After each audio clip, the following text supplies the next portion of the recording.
The plantation records tell a story that Charleston authorities tried to bury for over a century. Starting in 1843, 17 children were born in the slave quarters of Southern Carolina plantations. Children with skin as pale as cotton and eyes the color of coastal waters. By 1851, every single one of them had disappeared from the slave registries.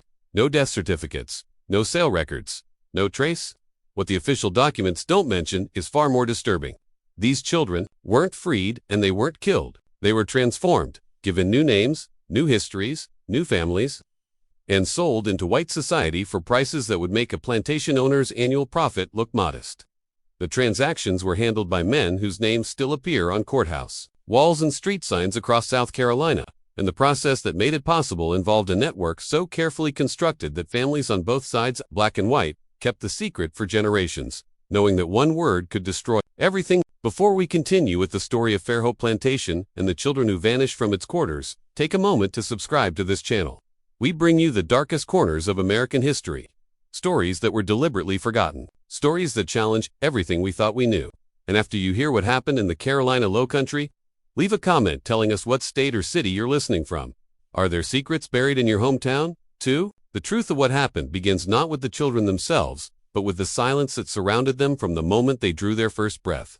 Fair Hope Plantation sat 23 miles northwest of Charleston, positioned where the Ashley River curved through marshland, thick with cypress and live oak. The main house, a two-story structure with double galleries and 6 white columns, overlooked 300 acres of rice fields that had made the Coulson family wealthy enough to own 47 enslaved people by 1842.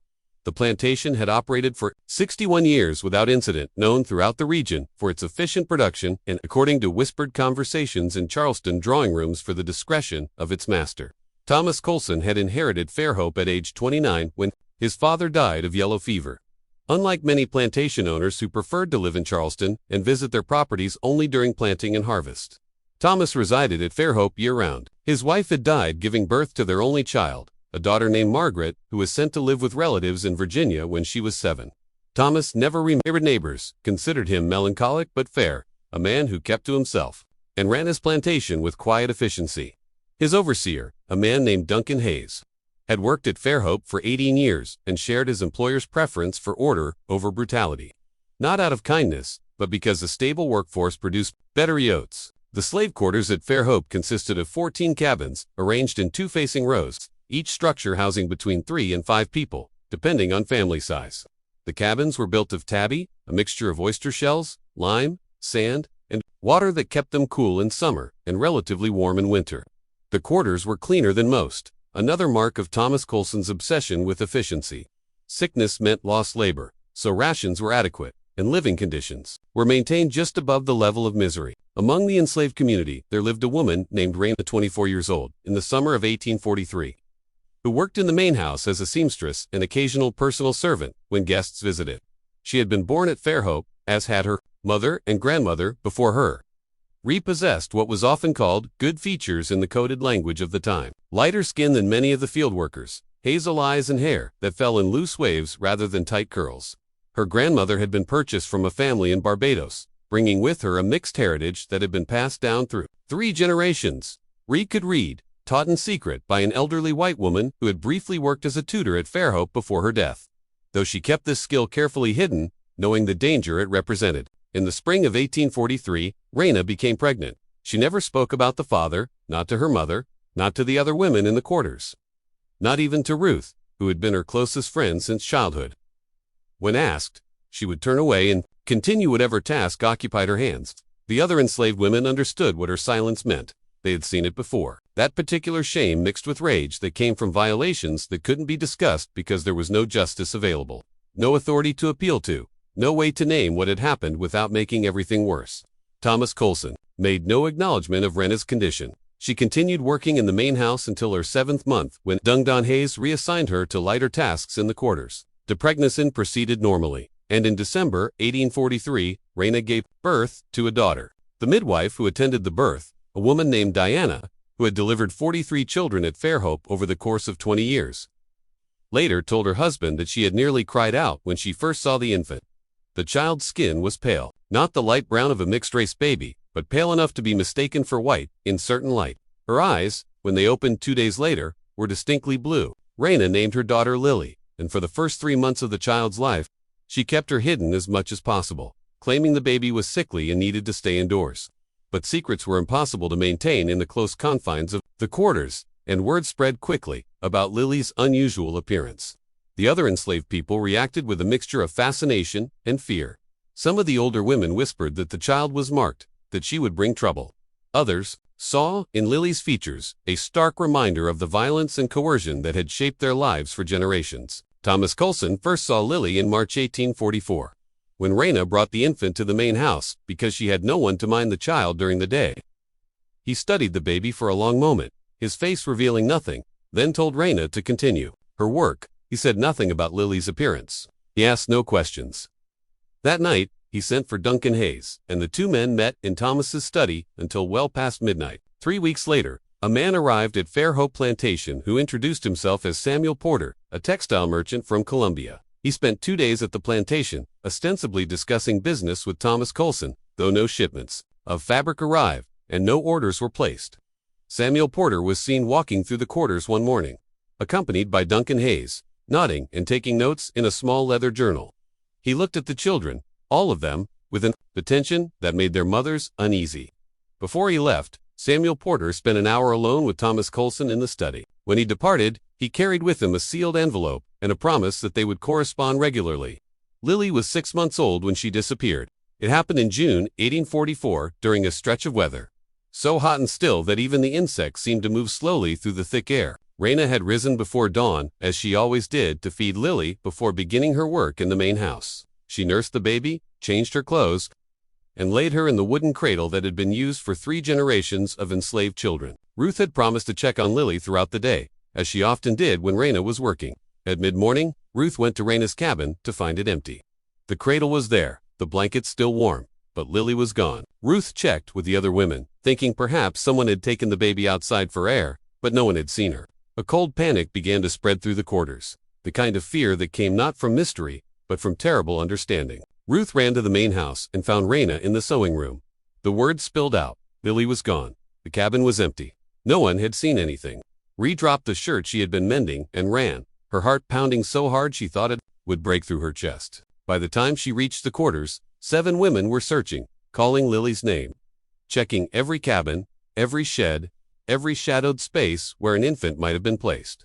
Duncan Hayes appeared within 20 minutes. Summoned by one of the house servants, he organized a methodical search of the entire plantation, the fields, the rice barns, the processing buildings, the woods that bordered the property. Field workers were pulled from their labor to search. The search continued until nightfall. Lily was not found. Thomas Coulson spoke to Raina once briefly in the early evening. He stood on the back steps of the main house, while she stood in the yard below, her face stirred with tears and dirt.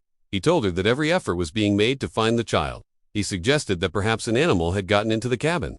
There were foxes in the area and alligators in the marshes. He said these things in the same tone he used to discuss crop yields and supply orders, his face expressionless, his hands clasped behind his back. Ray knew her daughter had not been taken by an animal.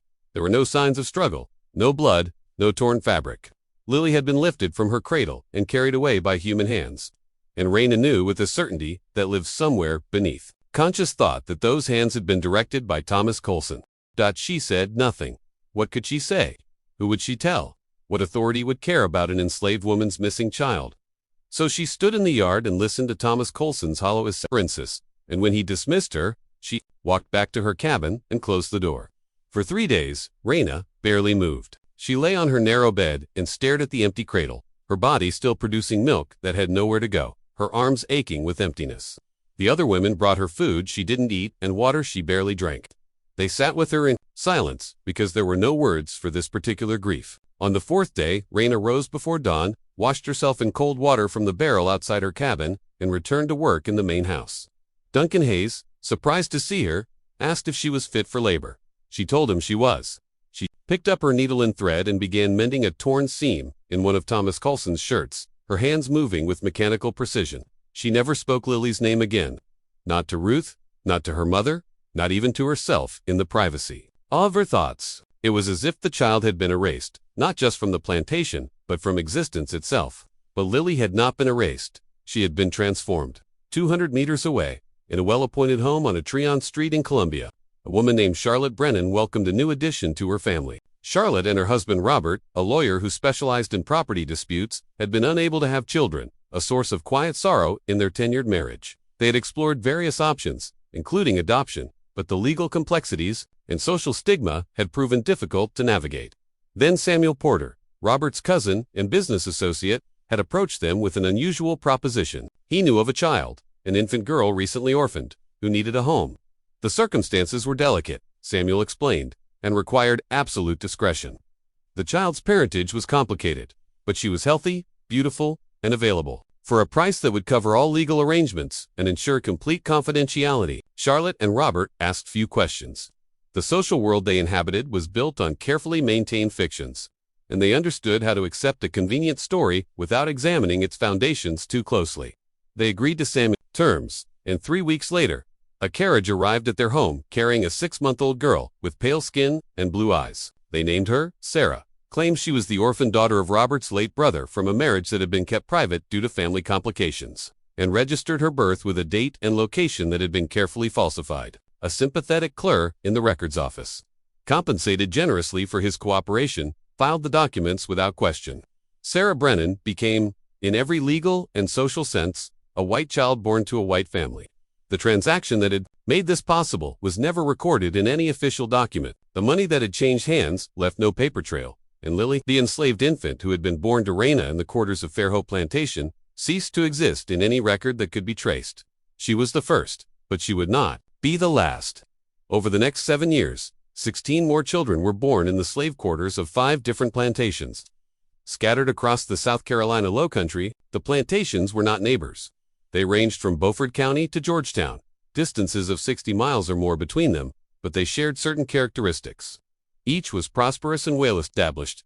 Each was owned by families with connections to Charleston's merchant and legal communities. Each employed the same lawyer to handle property transactions, Robert Brennan.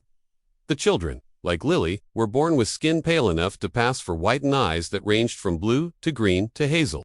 Their mothers, without exception, were light-skinned enslaved women who worked in or near the main houses of their respective plantations. And like Lily, each child disappeared within the first year of life, vanishing from the quarters with no explanation, no record, and no trace. The pattern was not immediately obvious because the plantations were separate, and the enslaved communities had no way to communicate across those distances. A mother losing a child in Beaufort had no way to know that another mother in Georgetown had experienced the same disappearance 3 months earlier. The grief was isolated, contained within individual plantations, unable to spread or connect or form a larger picture. But Duncan Hayes knew. As overseer of Fair Hope Plantation, he had witnessed Lily's disappearance and understood its true nature. And over the following years, as he occasionally traveled to other plantations on business for Thomas Coulson, delivering messages, collecting debts, negotiating sales of rice and timber, he heard whispered stories that matched what had happened to Raina's child. An infant gone missing in the night, a distraught mother given no answers, a white visitor to the plantation shortly before the disappearance. Hayes kept careful notes in a personal journal he hid beneath a floorboard in his quarters. He was not moved by moral outrage. He had spent 23 years overseeing enslaved labor and had long since made peace with the brutalities required by that position. His interest was simpler.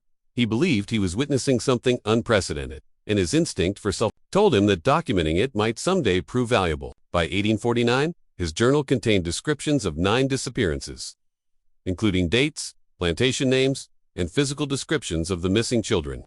He had also noted the repeated presence of certain names: Samuel Porter, Robert Brennan, and a doctor named Horace Strickland, who appeared to facilitate some aspect of the transactions, though Hayes had not yet determined exactly what role the doctor played. In December 1849, a 10th child was born at Fair Hope Plantation. The mother was a woman named Catherine, who worked in the kitchen and had never been permitted to speak about the circumstances of her pregnancy. The child, a boy, had the same pale skin and blue eyes that had marked Lily 5 years earlier. Catherine named him Joseph, and she understood immediately what his appearance meant. She had heard the whispered stories about Raina's daughter. Though Ree had never spoken of Lily again, Ruth had told the story to others, and it had circulated through the quarters in the careful coded way that dangerous information traveled. Catherine knew that Joseph would disappear, and she knew there was nothing she could do to prevent it. But unlike Raina, Catherine decided she would not suffer in silence. 2 weeks before Joseph disappeared, Catherine sought out Duncan Hayes. She found him in the evening near the rice barns, and she did something that could have gotten her whipped or worse. She spoke to him directly without being addressed, and she made a demand. She told Hayes that she knew what was going to happen to her son. She told him that she knew he was part of it, that he kept records, that he had knowledge of where the children went. And she told him that if Joseph was taken, she wanted proof, some object, some token, something that belonged to her son that could be returned to her as evidence that he lived. She didn't ask for her son back. She understood that was impossible. She asked only for proof that he existed somewhere beyond her reach. Hayes stared at her for a long moment. No enslaved person had ever spoken to him with such directness. The reasonable response would have been to have her punished, to reassert the absolute authority that the system demanded. Instead, he nodded once, turned, and walked away. 3 weeks later, Joseph disappeared from his cradle in the same manner that Lily had vanished 5 years earlier. Catherine made no outcry. She did not search, or weep, or collapse. She returned to her work in the kitchen and said nothing to anyone. A week after Joseph's disappearance, Catherine found a small wooden button on the floor of her cabin near the doorway. It was carved from pale wood and was far too fine to belong to any garment worn by enslaved people. She recognized it immediately because she had sewn it on to the small shirt she had made for Joseph, using fabric scraps she had saved from the main house. Catherine placed the button in a small cloth pouch and hid it in a crevice in the tabby wall of her cabin. It was not the child, but it was proof. Joseph had existed. He had been taken, but he had lived. The button represented the only record, however small, that a crime had been committed. Duncan Hayes never spoke to Catherine again about what he had done, but his action represented a crack in the machinery of the system, a moment where someone with power had acknowledged, however minimally, the humanity of someone without it. Joseph had existed. He had been taken, but he had lived. The button represented the only record, however small, that a crime had been committed. Duncan Hayes never spoke to Catherine again about what he had done, but his action represented a crack in the machinery of the system, a moment where someone with power had acknowledged, however minimally, the humanity of someone without it. A skilled enslaved person might be sold for $1,200. But these transactions involved children who would not provide labor for years and required extensive legal manipulation to hide their origins. The high prices reflected both the risk involved and the desperation of wealthy white couples unable to have children through conventional means. Samuel Porter coordinated the logistics, traveling between plantations, identifying potential candidates, arranging timing, and handling transportation. Dr. Horace Strickland provided medical documentation when needed, certifying that children were healthy, and more importantly, creating birth certificates and vaccination records that established false identities. By late 1851, 17 children had been processed through this network. They lived in homes across the South, attending schools, learning to read and write, growing up with all the privileges of whiteness that had been denied to their mothers. None of them knew where they had come from. The youngest, the 6 children, born in 1850 and 1851, would grow up with no memory of anything before their adoptive families. The older ones, like Lily, now Sarah Brennan, 7 years old and learning piano, had only the vaguest impressions of a time before. Dreamlike fragments that grew hazier with each passing year. The secret was kept not just by the white families who had purchased these children, but by the enslaved mothers who had lost them. Speaking about what had happened was dangerous and pointless. There was no authority to appeal to, no law that would acknowledge their loss as a crime. Slavery had taken their children in the most thorough way imaginable, not through sale or death, but through erasure and transformation. The children had not died, but they were gone just as completely as if they had. For the enslaved women of the South Carolina Low Country, the pain of these disappearances was compounded by a terrible knowledge. Their children were alive, growing up somewhere, but living as white, raised by people who would never tell them the truth of where they came from. It was a grief with no resolution, a loss with no grave to visit, a wound that could not heal because it could not be acknowledged. But the network that had operated with such efficiency and secrecy was about to fracture, not because of exposure from outside, but because of betrayal from within. In March 1852, Duncan Hayes became ill. The sickness started as a persistent cough and fever, symptoms that he initially dismissed as a common respiratory ailment, but within 2 weeks, the cough had worsened, bringing up blood, and his fever spiked high enough that Thomas Coulson sent for a doctor from Charleston. The diagnosis was consumption, tuberculosis, and the prognosis was grim.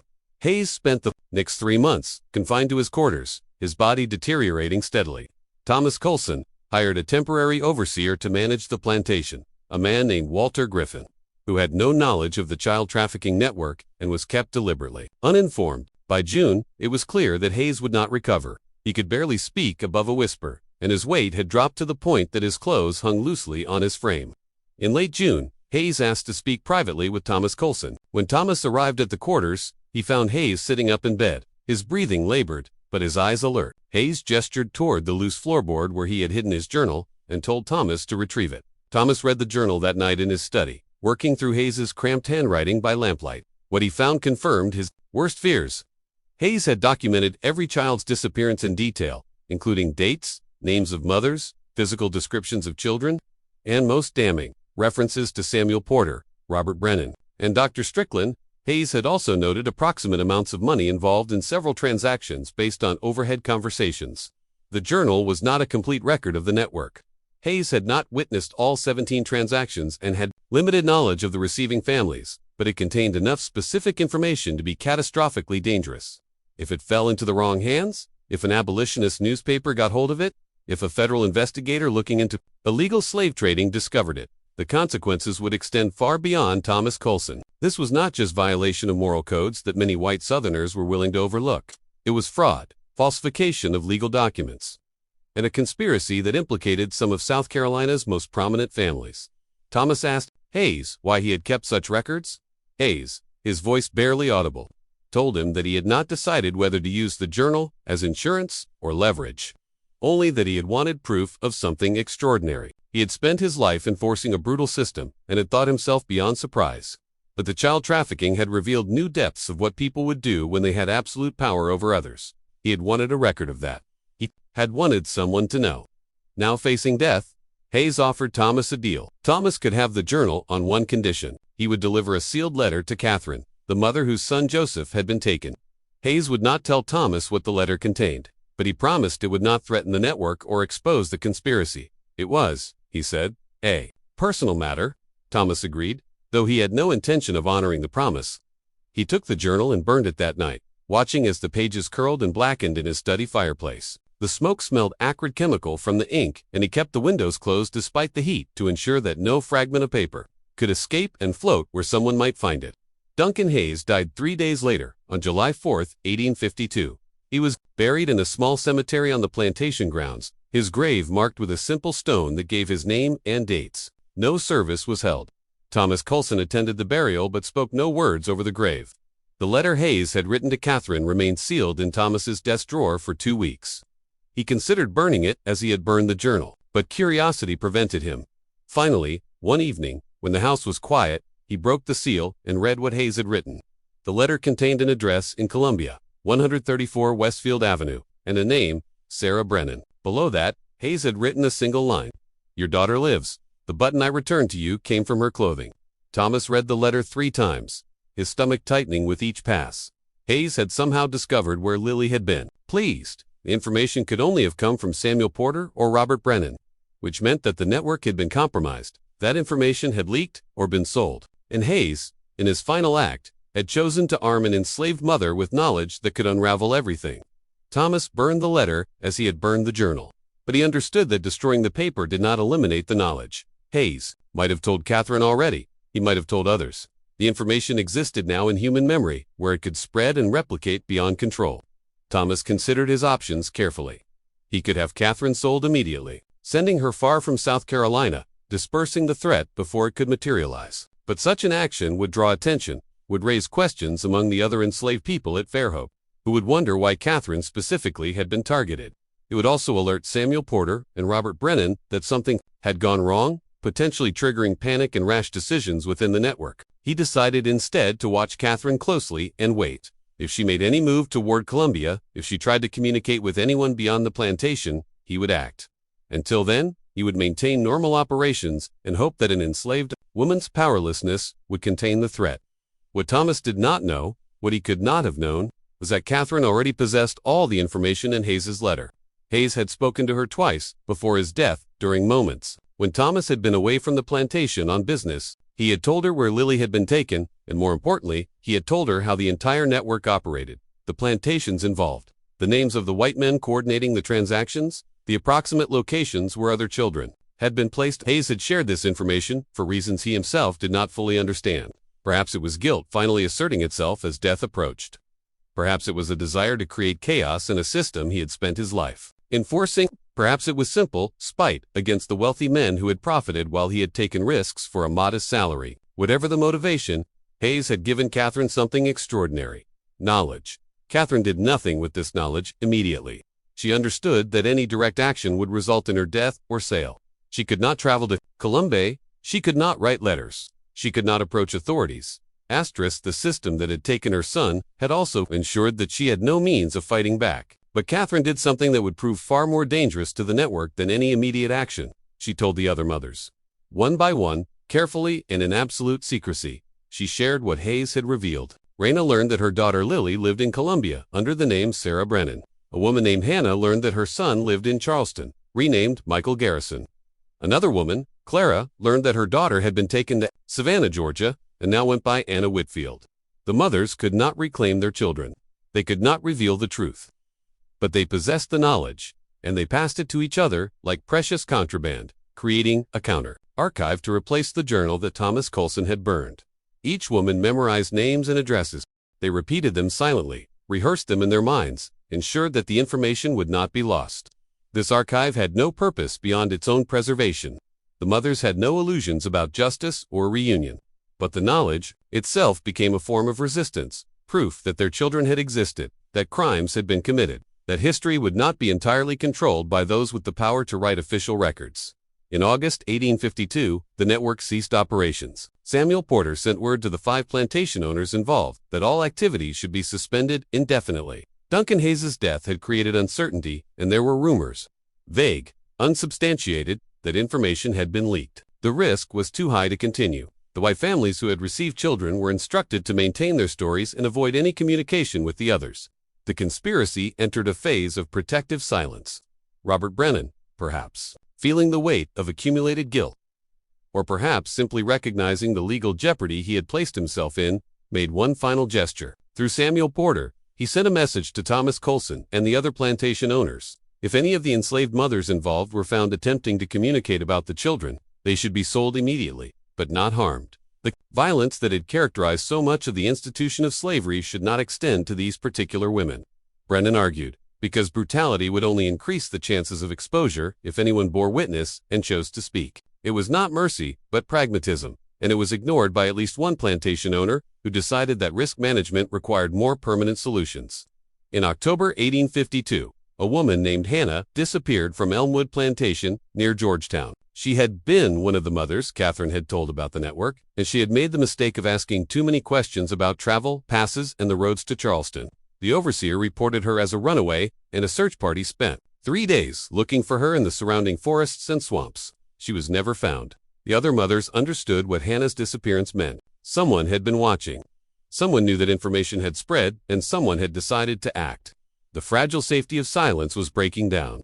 Within the network of enslaved communities, word passed through the coded language of grief and warning. Say nothing, do nothing, forget what you know if you want to survive. Catherine, who had been the source of the information, understood that she was in immediate danger, but she had one advantage. Thomas Coulson did not know with certainty what she knew or who she had told.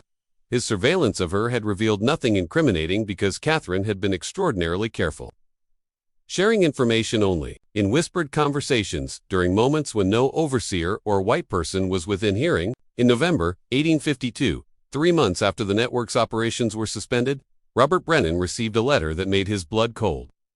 The letter had been delivered to his Columbia law office by a courier who provided no information about its origin. It was written in careful, educated handwriting on plain paper with no distinguishing marks. The letter read, "I know what you have done. I know the names of 17 children and the families that purchased them. I know the plantations where they were born and the names of their mothers. I will not expose this information at this time, but you should understand that it exists in multiple hands and will be released if any harm comes to certain people. You will receive further communication within 1 year. Expect nothing until then." The letter was unsigned and contained no specific demands, which made it more frightening than a straightforward blackmail attempt. Robert showed the letter to Samuel Porter, and together they tried to determine its source. Had Duncan Hayes shared his journal's contents with someone before his death? Had one of the enslaved mothers somehow learned to write and gained access to paper and postal delivery? An almost impossible scenario. Had someone outside the network discovered evidence and was now making preliminary threats? They had no answers, only escalating fear. Dr. Horace Strickland, when informed of the letter, insisted they should go to authorities and claim they were being targeted by abolitionist agitators attempting to frame them. But Robert recognized the fatal flaw in this approach. Any investigation would inevitably uncover the falsified documents Strickland himself had created. The birth certificates, vaccination records, and medical attestations that had made the children's transformations legally possible would not withstand scrutiny. Going to authorities meant risking exposure of the very crimes they wanted to hide. Just when we thought we'd seen it all, the conspiracy that had operated in such careful secrecy was now threatened from multiple angles. If this story is giving you chills, share this video with a friend who loves dark mysteries. Hit that like button to support our content, and don't forget to subscribe to never miss stories like this. Let's discover together what happens next. In January 1853, a second letter arrived, this time delivered to Samuel Porter's home in Charleston. The handwriting was different from the first letter, rougher, less educated, but the content was equally disturbing. 5 mothers know where their children are. If any of these women disappear or come to harm, the names will be published in every abolitionist newspaper from Boston to Philadelphia. You cannot kill information once it has been distributed. Cease all further actions against these women. This letter changed the dynamic completely. The author was not asking for money or making demands. They were establishing a mutual assured destruction scenario. Any action against the mothers would trigger the network's exposure, which would destroy the white families involved and potentially lead to criminal prosecution. Samuel Porter realized something that Robert Brennan had not yet grasped. Blackmailer might themselves be enslaved or might be working with enslaved people who had access to information, but limited ability to act on it directly. The letters were protective rather than exploitative, suggesting that the author's primary goal was not personal gain, but preventing violence against specific individuals. But protection through threat was a fragile arrangement, and both sides understood that it could collapse at any moment. In February 1853, Thomas Coulson made a decision that would prove catastrophic, despite the warnings in the letters. Despite Robert Brennan's advice to take no action against the mothers, Thomas decided that Catherine represented too great a risk. She knew too much, and as long as she remained at Fair Hope Plantation, she could potentially communicate with abolitionists or federal investigators. Thomas arranged for Catherine to be sold to a trader who specialized in what was euphemistically called the Southwestern market, the cotton plantations of Mississippi and Louisiana, where conditions were notoriously harsh and life expectancy was short. He told the trader that Catherine was troublesome and needed to be sent far away, where she could have no contact with her previous community. The sale was finalized on February 18, 1853. Catherine was removed from Fair Hope Plantation before dawn, given no opportunity to say goodbye to anyone, and taken to Charleston, where she was held with other enslaved people awaiting transport. She spent 6 days in a slave pen, a brick structure near the docks, where people were kept in crowded cells, until ships or overland coffles could take them to their destinations. On the 7th day, Catherine disappeared from the slave pen. The trader reported her as a runaway, but no serious effort was made to find her. Enslaved people who escaped from Charleston usually either hid in the city's small free black community or attempted to reach the north through the underground network of people willing to help. Few succeeded. Most were caught within days and returned. Catherine was never found. Whether she successfully escaped, died in the attempt, or met some other fate remains unknown. What happened next suggests that someone had been watching, and that Catherine's forced sale and disappearance triggered the consequence that the letters had warned about. In March 1853, a package arrived at the office of the Pennsylvania Freeman, an abolitionist newspaper published in Philadelphia. The package contained a detailed written account of the child trafficking network, including names of the 5 plantation owners involved, the role played by Samuel Porter, Robert Brennan, and Dr. Horace Strickland. Impartial information about several of the children who had been trafficked. The account was not complete. It did not include all 17 children or all receiving families, but it contained enough specific, verifiable details to be credible. Dates of births, plantation locations, the names of 3 enslaved mothers, and 2 addresses where children had been placed. Sarah Brennan at 134 Westfield Avenue in Columbia, and Michael Garrison at 67 Church Street in Charleston. The newspaper's editor, a man named Oliver Johnson, recognized immediately that he was holding evidence of an extraordinary crime, but he also understood the dangers of publication. The account had come from an anonymous source with no verifiable credentials. The newspaper could be sued for layel if the accusations proved false or unproven. In publishing such incendiary material in 1853, as tensions between North and South were escalating toward eventual war, could have consequences that extended far beyond one scandal. Johnson spent 2 weeks investigating the claims. He sent a correspondent to Columbia to verify whether a family named Brennan lived at 134 Westfield Avenue and whether they had a daughter. The correspondent confirmed both facts, but could not determine the child's true origins without raising suspicions. Johnson also consulted with lawyers about the legal implications of publishing the account. The lawyers advised that without testimony from the enslaved mothers, which would be impossible to obtain since enslaved people could not testify against white people in Southern courts, the account could not lead to prosecution. It would amount to an explosive accusation with no legal remedy. On April 2, 1853, Oliver Johnson made his decision. He wrote a reply to the anonymous source, addressing the letter to a friend of truth and placing a notice in several newspapers stating that such a letter had been deposited at a specific location in Philadelphia, explaining why he could not publish the full account. The legal and practical obstacles were too severe. Publication would destroy the newspaper without achieving justice for the trafficked children, and Stu Johnson offered an alternative. He would publish a carefully worded editorial discussing the theoretical possibility of such crimes, raising public awareness about gaps in the legal system that could allow enslaved children to be trafficked and their identities erased. He would not name specific people or locations, but he would describe the mechanics of how such a network could operate. The editorial was published on April 15, 1853, under the headline, "The Invisible Crime: How Children of Enslaved Mothers Could Be Sold into White Society." It was carefully written to avoid Leal, presenting the scenario as a hypothetical possibility rather than a factual report.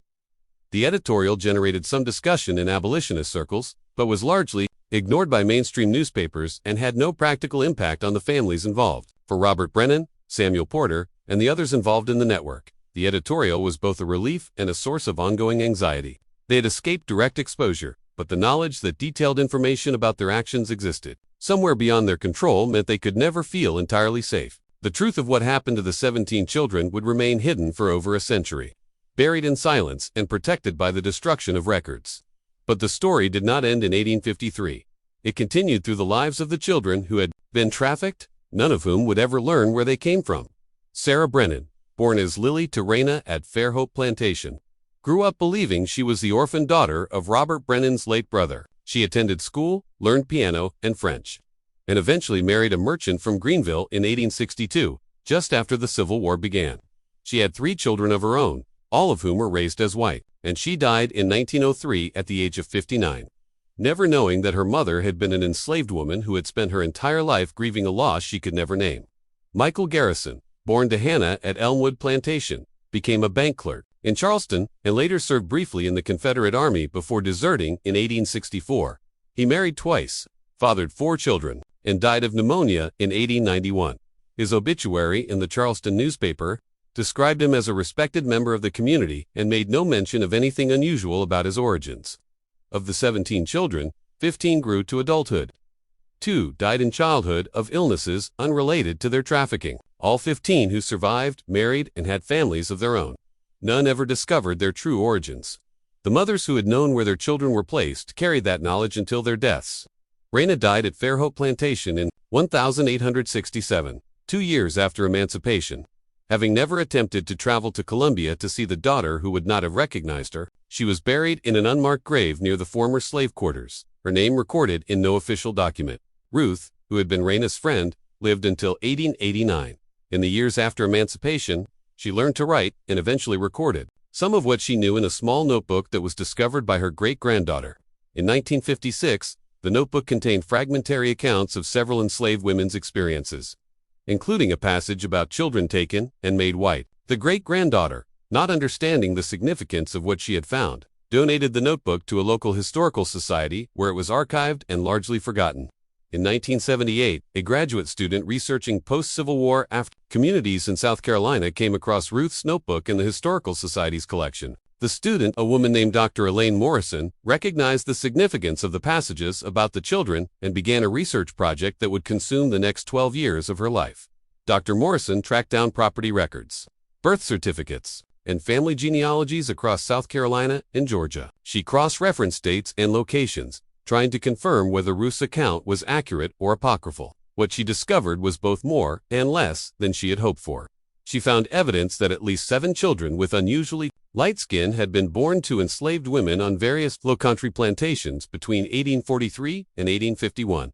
She found gaps in plantation records where children who should have been listed were mysteriously absent. She found several falsified birth certificates that matched the timeline Ruth had described. And she found descendants, white families who had no idea that their ancestry included an enslaved woman who had given birth over a century earlier. Dr. Morrison published her findings in 1990 in an academic journal, carefully presenting the evidence and avoiding definitive claims about the identities of specific families. The article generated some discussion among historians, but received little attention from the general public. The families who might have been affected never came forward, either unaware of the research or unwilling to acknowledge its implications. The 17 children had been absorbed so completely into white society that tracing them became nearly impossible. Their descendants, numbering in the hundreds by the 1990s, lived throughout the United States, almost all of them unaware that their family trees contained a hidden branch that led back to the slave quarters of South Carolina plantations. One descendant, a woman named Patricia Hillman, did eventually learn the truth. In 2003, while researching her family history, she discovered irregularities in her great-great-grandmother's birth certificate. Sarah Brennan, born 1843. The certificate had been amended twice, and the original date had been altered. Patricia, who worked as a paralegal and understood document fraud when she saw it, began her own investigation. What she uncovered over the course of 3 years led her back to Dr. Morrison's research and eventually to Ruth's notebook. Patricia realized with a shock that her great-great-grandmother had been born into slavery as Lily, daughter of Raina, before being sold into white society at 6 months old. Patricia struggled with this knowledge. It challenged everything she understood about her family identity. It raised uncomfortable questions about complicity, about who had known what and when, about whether her ancestors had been victims or participants in a crime. She considered going public with her findings, but ultimately decided against it, fearing the social and professional consequences.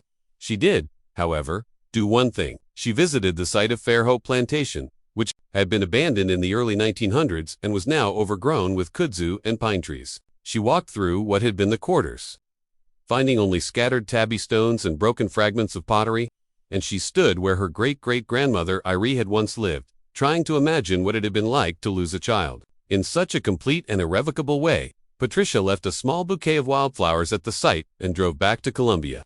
She never returned. The story of the 17 children represents a crime that was never prosecuted, a trauma that was never acknowledged, and a truth that remains largely unknown. The children who were trafficked lived their lives without knowing what had been done. To them, the mothers who lost them died without justice or reunion. The white men who orchestrated the network were never held accountable. But the story did not disappear entirely. It survived in fragments, in Ruth's notebook, in gaps in plantation records, in falsified birth certificates that raised questions when examined carefully, and in the memories passed down through African-American families who told stories of children who vanished and were never seen again. The legal and social structures that made such trafficking possible were specific to the institution of American slavery, but they reflected broader patterns of power, exploitation, and the eraser of inconvenient truths that have continued in different forms throughout history. The children were valuable because they could pass as white, because their appearance allowed them to cross a racial boundary that determined everything about a person's life in 19th century America. That boundary was maintained through violence, law, and custom, and the men who trafficked these children understood exactly how to exploit it for profit. The mothers who lost their children exercised what resistance they could. They remembered, they told each other what they knew, and they created an informal archive to counter the official silence. It was not enough to win justice or recover their children, but it was something. It was a refusal to let the crime be completely erased. Today, descendants of those 17 children live throughout the United States. Most will never know the truth about their ancestry. A few, like Patricia Hillman, may discover fragments of the story and have to decide what to do with that knowledge. The choice is complicated by the fact that the crime was committed generations ago, by people long dead, and the victims and perpetrators exist now only as names and historical records. But perhaps there is value in knowing, even when knowing changes nothing about the present. Perhaps understanding what happened, how thoroughly identity could be erased, how completely children could be stolen, not just from their mothers, but from their own histories, tells us something important about the mechanisms of power and the possibility of resistance, even in systems designed to make resistance impossible. The 17 children of the South Carolina Lowcountry were transformed into white Americans through fraud, force, and the exploitation of absolute power over enslaved people. Their mother's grief was silenced but not eliminated. The story was buried but not completely lost. And more than 170 years later, we are left with questions that have no satisfying answers. What does justice look like for crimes this old? How do we acknowledge trauma that has been deliberately forgotten? What do we owe to the people whose stories were erased from official history? This mystery shows us that the most thorough crimes are not the ones committed in darkness, but the ones committed in plain sight, protected by law and custom, their evidence carefully destroyed, their victims denied, even the language to name what was done to them. What do you think of this story? Do you believe everything was revealed? Leave your comment below. If you enjoyed this tale and want more horror stories like this, subscribe, hit the notification bell, and share with someone who loves mysteries. See you in the next video.